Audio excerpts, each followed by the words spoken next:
आणि सांग म्हणले धर्मा, या राजा हरिश्चंद्राचं दुःख मोठं आहे का तुझं दुःख मोठं?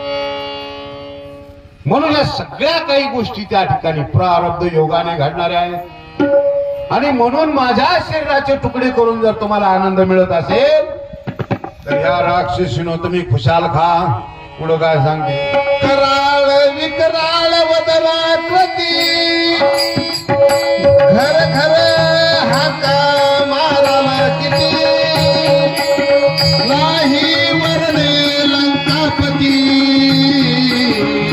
स्वप्न सुसुप्ती जागृती. ठामपणे सीतेने त्या राक्षसीकडे पाहिलं.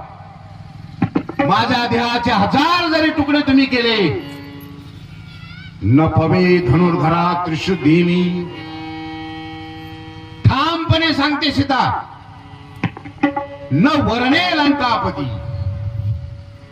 काही झालं तरी कळेल, आकाश जरी पडो पाहे तरी तुझी चाल वाहिन गा विठोराया. हा जीव जरी त्या ठिकाणी पडून गेला, तुटून गेला तरी तुमच्या रावणावर मी वरणार नाही असा अधिकार वाणीनं ठामपणे असणाऱ्या सीतेनं दणकावून सांगितलं राक्षसनीला. निधन देखोनी सीता सती राक्षसीचे चला कापते हे शोभालिया आम्हा प्रती करील शांती अवघ्याची. घाबरलं बरं. अधिकार असतो तपस्वी व्यक्तींचा, चेष्टा नाही.